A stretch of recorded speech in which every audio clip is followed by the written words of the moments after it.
So did you marry Hijab or not? I didn't marry him, but if I told people this, they would think I'm crazy and so on. Do you think this is fair on him and his family? With all due respect to yourself, I can take my rights with my own hand. Something is very off about this supposed conversation that could easily have been authored by anyone. Let's take a look at the source to figure it out. This recording was submitted to the Islamic Sharia Council, addressed directly to Sheikh Haitham al-Haddad via a dedicated email channel. That's odd. Haitham al-Haddad no longer works for the Islamic Sharia Council. And what exactly is a dedicated email channel anyway? What's the real purpose of this email? Maybe you were making a confession about yourself. Now let's take a close look at that email. Everyone still note, Thaddeus always grins at his own videos. It's true. It's like a comedian who laughs at his own jokes. Weird. The Mufti doesn't want this public. So why exactly did he send it to false accusations then? Sometimes a lie reveals more about the liar than the one it's aimed at. According to the email, this was a recorded phone call from a counseling session. Let's be generous and ignore the ethical and legal violations of leaking such a clip and evaluate it on face value. Does this sound like something a therapist would say? So did you marry Hijab or not? What about this? Do you think this is fair on him and his family? Why the accusatory tone? And why does the reply not answer the question? With all due respect to yourself, I can take my rights with my own hand. I know why Hijab would bring his family into this. He's terrified his wife will leave him for cheating. But why would a therapist say this? And how would he even know about Hijab's family to begin with? Sometimes a lie reveals more about the liar than the one it's aimed at. False accusations makes it clear that this clip is uncut. This clear, uncut voice note. So why then is it so short? And why does it have sections of absolute silence? Something that can never happen in a raw recording. So I went through some time analyzing the audio. I also played it side by side with actual clips of Aisha saying the same words, and there's definitely some differences in speaking style and in tone as well, but that's somewhat subjective. But then there's a couple markers of like, this could not possibly be a recording, right? They say, this is just an unedited recording, even though it's clearly edited because they obscure the other voice. But, you know, besides that, there are portions of it that there is absolute silence. So like you'll listen to a recording, no sound. It sounds silent. Yeah. So right? hang, but, for everyone who's listening right now, this may be new to you, but like right now, I'm talking on a mic. Even when I'm not saying anything and I'm completely silent, like if I pause like this, there's still sound. There's still sort of low-level background sound.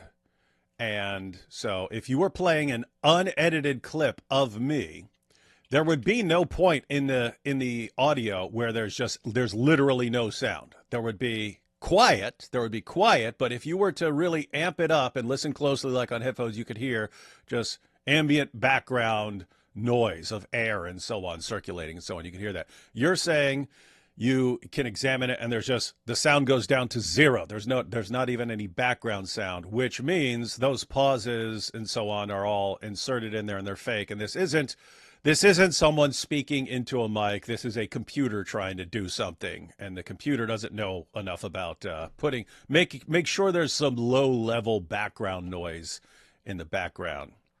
Something like that. Yeah. So yeah, I mean, two possibilities, right? Someone could have edited it, like put a bunch of clips together and accidentally left silence in between them, not knowing that, or not thinking about the fact that it should really have some very, very slight background noise. Or it was AI generated and the computer is trying to generate something that is clear, right? So that's easy to understand. It has no purpose of putting in background noise, so it doesn't. I have to say, Hijab, it's one side that seems to be doing this right now. It's one side that seems to be doing this sort of thing. I mean, any idiot could, plug in your stupid voice into AI and make the AI think, yes, of course, I have a million mutter wives. Of course I do it. I love mutter. It's my favorite thing, and I'm using the ummah. Be very easy to plug that in there. But that's your side that's doing that. And it kind of makes us wonder why your side is the one that's lying and deceiving and blackmailing and using AI to lie and so on. Kind of weird. It's almost like you don't have the truth on your side here, but you're used to that. To look at the frequency distribution. Remember, this is supposedly a recorded phone call. Something false accusations apparently forgot when they describe it as a voice note. Sometimes a lie reveals more about the liar than the one it's aimed at. Whoever made this didn't realize that phones only capture frequencies in the 300 Hz to 3400 Hz range, a holdover from technological limitations of 100 years past. Yet somehow this phone call has frequencies up to 11,000 Hz. It speaks for itself. And with it, So if you want the to lie pause there collapses. and go back to where that's on That sounds like screen. some straight up nerd stuff there. Yeah, that is definitely some nerd stuff. I did a live stream where I went into like far more details. But Like I'm for, gonna get the main point. instance, on Star Trek: The Next Generation, the hertz of the Borg when they're approaching, the frequency of the What is it? But okay, so the gist is that audio comes in a wide variety of frequencies. Lower frequencies are lower sounds, but most of the human voice is captured in like the 1,000 to 3,000 hertz range. So when they were coming up with the most efficient way to make phone calls, long time ago, where you're literally going over wires that someone has to literally switch between to make the connections. Like, well, if we just do this narrow frequency, it'll be intelligible. It'll sound a little muffled, right? It'll sound a little weird. That's why phone calls sound a little muffled, but you'll be able to understand everything being said. So to make it easier to transmit, that was the decision made. And that still is in effect today, even though, cell phones are certainly capable of doing much, much more detailed audio. They don't, because it's still the same standards that have been in place for 100 years. So if it was a real phone call, all the audio would be below 3,400 hertz.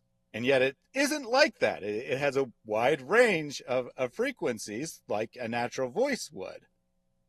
False accusation showed a screenshot proving it wasn't AI. On what basis should anyone accept your so-called evidence as genuine? Yes, except that screenshot doesn't show what they ran through the detection. And actually running the confession clip through gives a completely different result. How delusional the does same one result as behind veils? And actually, we did so this that wasn't. independently. Hang on. So that wasn't you playing their video of them testing it. You independently and separately tested this. Mm-hmm. And we both came up with the same idea. It's like, so I just figured that the AI detection wasn't very good, and you'd get false positives and false negatives. And I was just like going to run a bunch of audio through it and like get readings that I knew were false. And then, but the first thing I thought of is, let me just run through the clip they provided and see what happens. Hey, it says 98%. And then Behind Veils also did the same thing independently. It's like, how lazy and stupid could you be to suggest that we go to this website and it'll prove that it's not AI, and then that exact website that not Muhammad Hijab has in his video says otherwise. That's why. So, guys, everyone catch that. So, you got this audio clip. Hijab releases this audio clip on a channel that's not his, and to show that it's not his, they said this channel's not even from the UK, and it's called something UK, right? He forgot they named it that, but they release the smoking gun, the audio clip of Aisha, Muhammad's ex-hotel wife, but supposedly not. Confessing that no, we weren't married, and they release the audio clip and they say, ha ha, and we have tested this and we've confirmed that it is not AI. And then Thaddeus and Behind Veils go to the exact same site that supposedly confirms this is not AI, and they run it through their test, and it says 98% likely this is AI generated voice. And Thaddeus, you're sitting there thinking about like what how could they be so lazy? How could they be so lazy and incompetent that they would put this out there and it's this easy to expose the lie? Like how? That's what I've been talking about. I've talked about this in the past, called it Islam's 99-1 rule. If you have a crowd and 99% of them are just going to mindlessly believe anything you say, and only maybe 1% at most are actually going to look up what you say, it's in your best interest to keep lying. You just keep lying to the crowd. This has been Islam's method going back to the time of Muhammad. When Muhammad's going, oh yes, I'm in the books of the Jews and the Christians, he's talking to a bunch of pagans. They don't know any better. They don't know anything, right? So he can say whatever they want. If 99% of the people are just going to, oh, really? He's in the Bible? He says so. Then it's in your best interest to just keep lying, because you're getting a bigger and bigger crowd. If 99% of the people are always believing you, then you get a bigger and bigger mob, and the 99% can always silence the 1% who actually look things up and go, I think this guy's actually making things up. So that's always been the method in Islam, and that's why when they started saying things like perfect preservation right down to the letter and the scientific miracles, they know 99% of people aren't going to look this stuff up. And the tiny minority who do look them up, they can be shouted down by the mob. So that has worked for Islam for a long time in da'wah.